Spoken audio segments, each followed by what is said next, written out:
tout le monde, on se retrouve dans une toute nouvelle vidéo et comme vous avez pu voir au titre, aujourd'hui on va faire ma pile à lire du mois d'août. Si vous avez regardé ma pile à lire du mois de juillet, que je vous mets dans le petit i quelque part, j'avais fait un espèce de jeu où en fait c'était Google qui choisissait les livres que j'allais lire pendant le mois de juillet.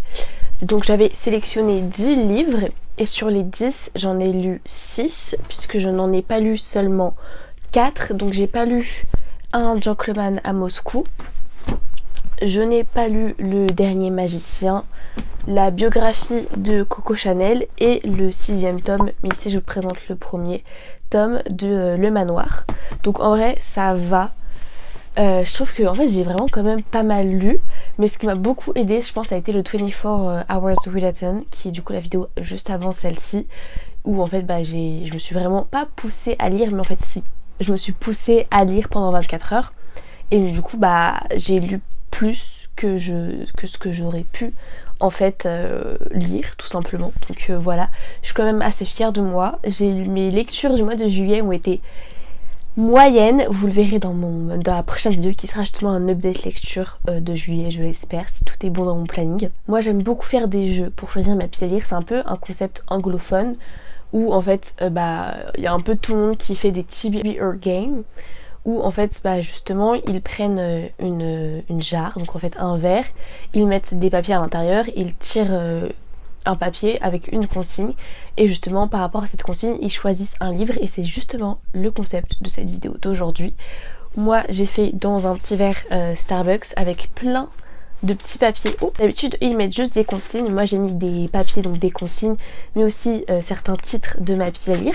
Comme ça va me pousser un peu à sortir des livres que je n'ai pas forcément envie de lire. J'ai mis les papiers partout par terre. Après ça va me pousser à lire des livres que j'ai pas forcément envie de lire. C'est pour ça que j'aime bien aussi de faire des jeux pour choisir ma pile à lire, parce qu'il y a des livres en juillet que j'ai lus en juillet que j'aurais pas forcément lu si on m'avait pas entre guillemets forcé à lire. Quand j'ai forcé entre guillemets, c'est parce que quand même c'est pas des lectures que j'ai adorées, mais enfin je sais pas comment expliquer, il y a des livres que je me force à lire parce qu'ils sont dans ma pile à lire et qu'il faut bien les enlever quoi. Bref, on va arrêter de bavarder, j'espère que vous avez compris le concept de la vidéo d'aujourd'hui. Si vous n'avez pas compris, de toute façon vous allez voir dans le déroulement de la vidéo. Et on va commencer tout de suite par piocher un petit papier. Donc comme j'ai dit, il y a des consignes et des titres de livres et voilà, je vais en sélectionner 8 livres à lire parce qu'en juillet j'en ai sélectionné 10 et que j'en ai lu 6. Je pense que je vais pas lire les 8 livres, enfin il y a pas vraiment moyen que je lise 8 livres, mais comme ça laisse du choix. Et voilà, bref, on va piocher tout de suite une... Oh là, j'en ai mis partout, faut que je vous montre, non? Hop, tac. On est tombé sur une consigne, je crois. Donc, voilà. Un livre entre 390 et 420 pages. C'est parti, je vais chercher ça tout de suite. Bon, je vous mens pas, j'ai un peu galéré pour trouver le livre. Il y en a que un dans ma pile à lire qui rentre pour un livre entre 390 et 420 pages.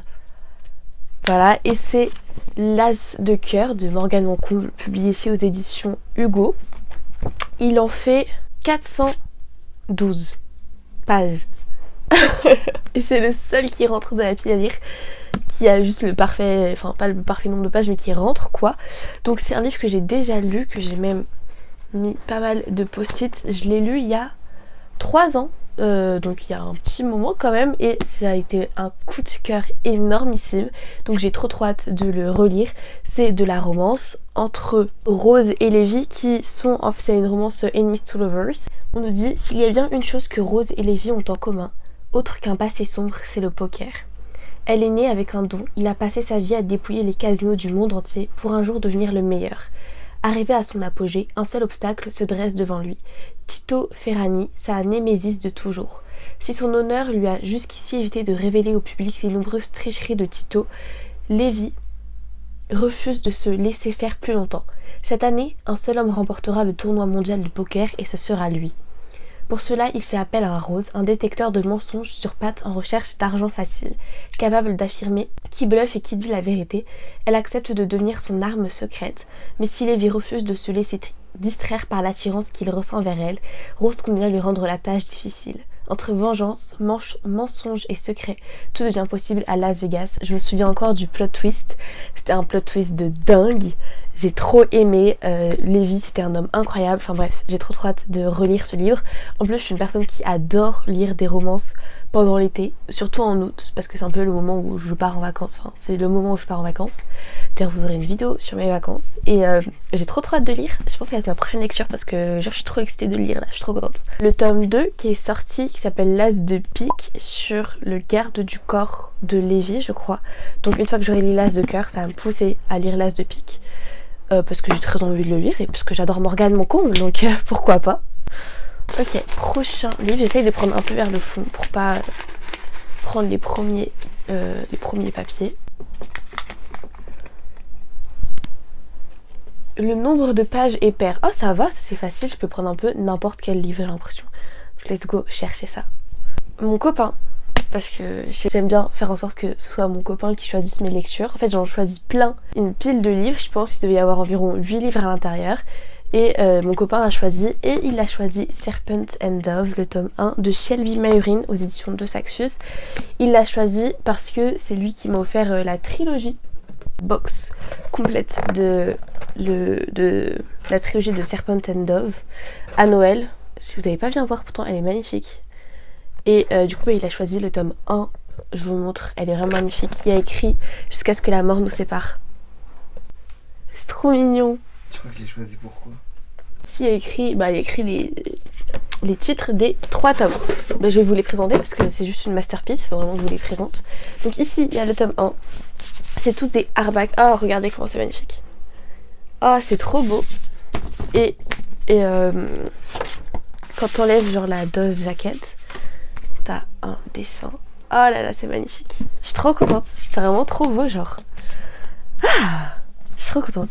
Attends, je vous les montre tous parce qu'ils sont vraiment magnifiques. Ça c'est le tome 2 qui s'appelle Gods and Monsters. Vous voyez pas très bien mais franchement c'est magnifique. Et le tome 3 qui s'appelle Blood and Honey. Ah non, je vous ai montré dans le mauvais ordre. Lui c'est le tome 2 et Gods and Monsters c'est le tome 3. Ils sont magnifiques. Et à l'intérieur aussi il y a des dessins.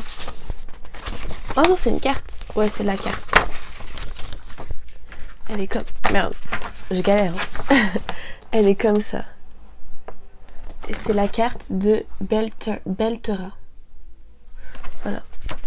À chaque fois. Du coup, pour vous présenter un peu plus Serpent and Dove, pareil, j'avais déjà lu le tome 1 en paperback que j'avais acheté, etc., que j'avais adoré. Énorme coup de cœur. C'est de la romantasy. C'est juste incroyable.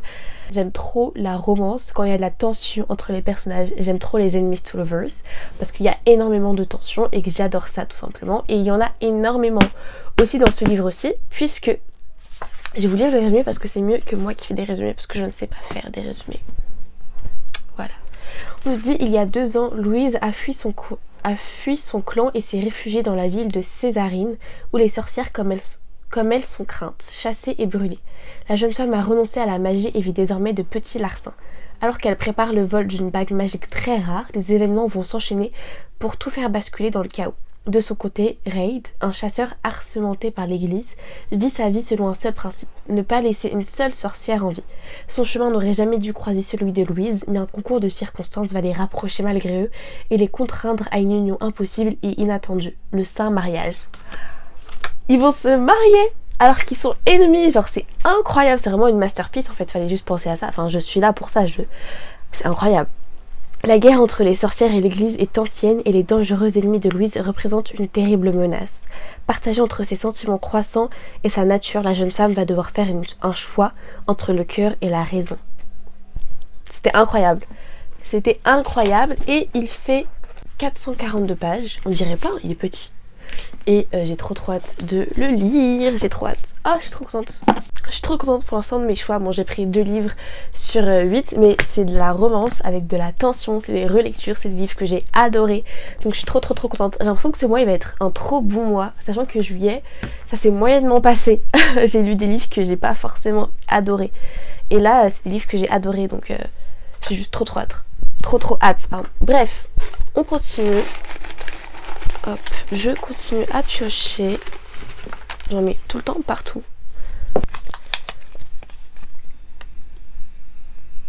C'est un livre en anglais. Ah, j'ai pas énormément de livres en anglais, hein, parce que j'en ai lu pas mal et en fait ça représente une petite minorité de ma pile à lire. Seulement 3 livres en anglais dans ma pile à lire. J'ai Icebreaker de Anna Grace, j'ai Reminders of Him de Colleen Hoover et j'ai la biographie de Coco Chanel. Je sais pas lequel des 3 je vais prendre. Parce que Icebreaker, j'ai plus envie de le lire en hiver parce que c'est quand même une romance de hockey ou de patinage artistique. Non, je crois que c'est une romance entre une patineuse artistique et un hockeyeur. Une personne qui fait du hockey. Ça, c'est la biographie de Coco Chanel et ça, c'est un livre de Colleen Hoover.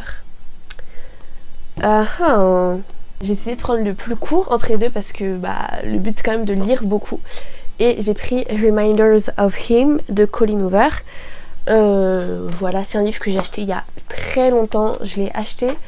Je suivais à l'époque une Instagrammeuse et aussi youtubeuse qui s'appelle Noya. Donc son compte Instagram c'est le cri des pages. Elle a aussi une chaîne YouTube que je vous mettrai en barre d'infos parce que j'aime trop ses vlogs. En fait j'aime tellement cette personne parce que, en fait c'est compliqué de dire que t'aimes une personne juste parce que t'as vu ses vidéos YouTube, mais j'aime beaucoup comment est-ce qu'elle ressent les choses.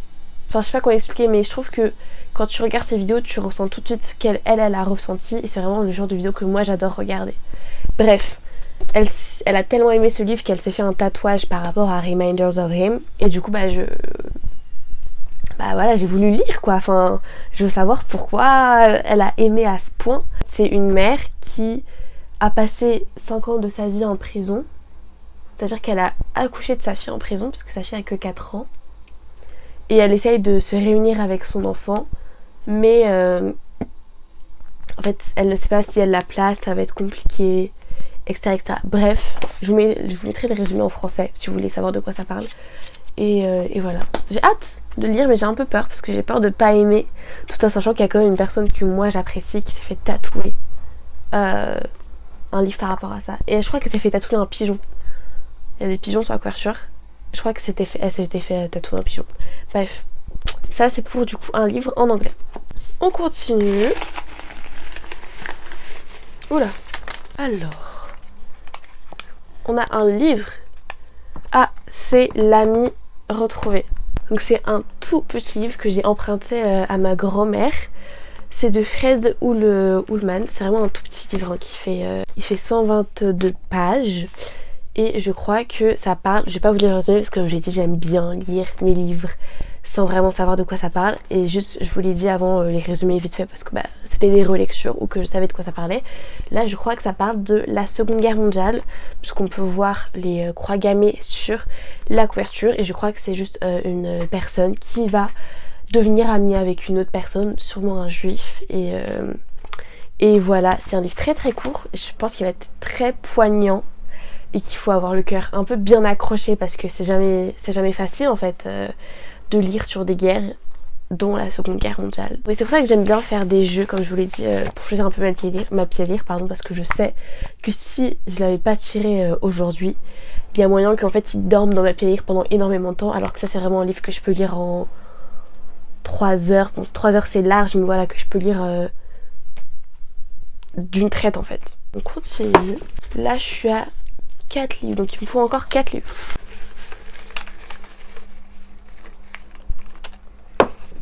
Je crois que c'est encore un livre. C'est Everless. Everless, c'est ce livre-ci. C'est un livre qui date un peu, franchement. C'est de Sarah Holland, c'est aux éditions Bayard. Pareil, c'est un livre que j'ai déjà lu. Voilà, je l'ai acheté le 10 juin 2019 à la librairie des enfants de Paris. Il fait 445 pages, j'avais écrit. Ouais, c'est pareil, je l'ai lu parce que je l'ai aussi annoté et c'était un coup de cœur, sauf que j'ai pris énormément de temps pour lire le tome 2 que j'ai acheté, le qui s'appelle Evermore, mais en fait voilà, je l'ai pas lu parce que je me souvenais plus du tome 1 pour lire le tome 2, c'est juste une duologie donc en vrai ça devrait être assez rapide tout simplement. Et ouais, ça avait été aussi un énorme coup de cœur. Je ne sais plus de quoi ça parle, je ne veux pas relire le résumé.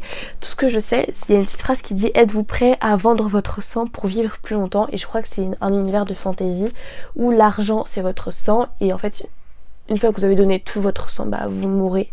J'ai trop hâte de lire, ça va être un coup de cœur et je crois que c'était juste une fille où je crois que son père est mort parce qu'il a donné tout son sang. Elle va travailler au royaume et là-bas en fait elle découvre que finalement il y a peut-être un lien entre sa famille et le royaume et voilà. Bref, je vous en dirai des nouvelles quand je l'aurai lu.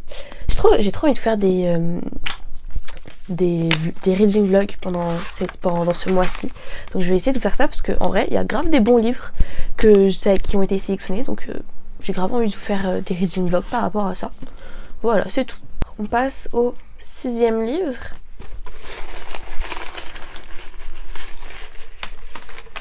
J'avoue, je prends des papiers super longs aussi. C'est pour ça que j'en mets partout à chaque fois. Hop. Je crois que c'est un livre. Non, il y a une compétition dans le livre. Oh, ça j'aime bien. Je suis grave une meuf qui adore quand il y a de la compétition dans les livres. Je sais pas pourquoi. Don't ask me why. But I love it. And I'm here for it. Donc j'ai 4 livres où il y a de la compétition. Je vous ai tout spoilé. Bon bah voilà. Du coup il y a Icebreaker. Il me semble que c'est de la compétition normalement. Parce que bah ils sont tous les deux dans une team. Donc quand t'es dans une équipe, il y a de la compétition. Et voilà, donc il y a Icebreaker. Coco Chanel, forcément c'est du luxe. Dans le luxe, il y a toujours de la compétition. Faut pas être le... Enfin, je pense qu'il faut être vraiment le meilleur... comment on dit, c'est pas un directeur artistique, mais juste le meilleur, quoi. Donc, voilà. J'ai pris aussi Finale, donc c'est le tome 3 de Caraval. Chaque tome, c'est de la compétition. Il faut trouver... il faut gagner pour avoir le secret, enfin pour avoir le vœu qu'on veut. Donc j'ai pris Finale. Et il y a aussi Keleana, où c'est une compétition, en tout cas dans le tome 1, pour désigner l'assassineur du roi.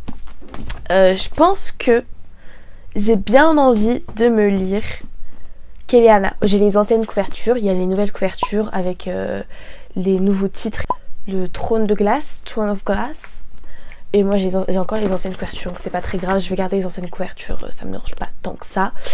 J'ai les 3 premiers tomes. Du coup bah, j'ai déjà lu les 3 premiers tomes et je crois que c'était au 4e où j'avais abandonné parce que je trouvais que c'était trop... Je sais pas, je crois que je trouvais que c'était trop long, que ça me plaisait plus autant. Et en fait j'ai quand même envie de lui redonner sa chance, tout en sachant que j'ai adoré Akotar et que j'ai quand même envie de donner sa chance à Sarah Dimas. Dans cette histoire on suit Keleana qui a seulement 18 ans, je me souvenais pas qu'elle était aussi jeune, qui est déjà l'assassineuse la plus célèbre d'Ardalan, un titre qui l'a envoyé tout droit au bagne. Sa réputation a pourtant attiré l'attention du prince d'Orient, qui lui propose de reconquérir sa liberté. Pour cela, elle devra participer à un tournoi contre les voleurs et les assassins les plus redoutables du royaume. Le vainqueur sera sacré champion du roi et entrera à son service. Les autres seront renvoyés à leur triste sort. Pour Keleana, perdre n'est pas une option. Mais quand l'un de ses adversaires est brutalement tué, puis un autre, elle comprend que quelque chose de bien plus important qu'une simple compétition se joue à la cour du roi. Trouvera-t-elle le coupable avant de devenir victime à son tour? Je note que j'avais trop aimé ce tome 1, donc j'ai assez hâte de le relire. Franchement, il y a trop des bonnes lectures ce mois d'août, j'aime trop. Il reste 2 livres. Hop, je prends bien au fond, parce que j'aime bien, voilà. Ah, je crois que c'est un livre. C'est quoi? C'est Corps impatient. Et en plus il y a marqué e-book parce que c'est un livre que j'ai sur mon téléphone, il me semble. C'est des autrices Emma Green. Je sais absolument pas de quoi ça parle. Je sais juste que je l'ai en e-book sur mon téléphone. Et du coup hop, je dois le lire en août. Voilà. Je sais absolument pas de quoi ça parle. Mais bon, ça sera du coup le 7e livre de cette vidéo. Et du coup le dernier livre de cette vidéo. Hop. Il y a énormément de papier, ne jugez pas s'il vous plaît, il y a plus de consignes que de livres, mais voilà. Le dernier c'est un livre aussi, c'est Atlas Six, encore une relecture. Franchement ce mois il y a énormément de relectures, bizarre. J'ai Atlas Six ici, c'est de Olivie Blake aux éditions Michel Lafon, que j'avais acheté en 2022 au salon du livre de la jeunesse à Montreuil. Donc j'avais eu en prime les cartes personnages. Donc ici on avait Libby Roth, ici c'est Reina Mori, là c'est Kalum Nova, Là, je me souviens que Calon, je l'avais imaginé grave brun. Et après, j'avais regardé les personnages, il était blond, j'étais un peu deg. Ici, on a Tristan Kane. Parissa Camilli, elle, je l'aimais trop. Et en dernier, on a Nico de Varona. Voilà, c'est un livre Dark Academy que j'avais annoté aussi. On nous dit secret, trahison, séduction, pouvoir, bienvenue dans la société alexandrienne. Je vous lis le résumé. Donc. Oh, il y avait des... Oh, en plus j'avais fait des annotations. J'avais écrit Nico loyal protecteur, Tristan daddy issues, pas confiance en lui. Merci Alicia. Il y a des end pages, je sais pas comment on dit ça là. Oh, c'est trop beau. Je pense que c'est juste la bibliothèque d'Alexandrie, mais c'est trop beau. Est-ce que c'est les mêmes devant et derrière? Non. C'est trop beau. Alors, qu'est-ce qu'on nous dit? On nous dit, une fois par décennie, les 6 magiciens les plus talentueux de leur génération sont appelés à concourir pour gagner leur place au sein de la Société des Alexandriens, l'organisation la plus secrète et la plus élitiste au monde. Les élus se verront accorder une vie de savoir infini, de pouvoir et de prestige qui dépasseront même leurs rêves les plus insensés. Chacune des 6 nouvelles recrues a des motivations qui lui sont propres pour accepter l'invitation ambiguë de la société, même si cela les implique de se rapprocher de son pire ennemi ou de trahir ses alliés les plus fidèles. Et tous se battront sans relâche pour obtenir le droit de rejoindre les rangs des Alexandriens, quitte à prendre les risques de ne pas survivre. Donc là, il y a aussi de la compétition d'ailleurs dans ce livre. En fait, je sais pas comment je m'étais sentie par rapport à ce livre. Je crois que j'avais moyennement aimé, que j'avais bien aimé. Là, il y a des trucs que j'avais pas aimé. Je trouvais que le livre était assez compliqué à comprendre, qu'il y avait énormément de personnages, que c'était des personnages enfin c'était des chapitres par personnage. Mon père m'appelle. Ok, on s'est fait interrompre par mon père.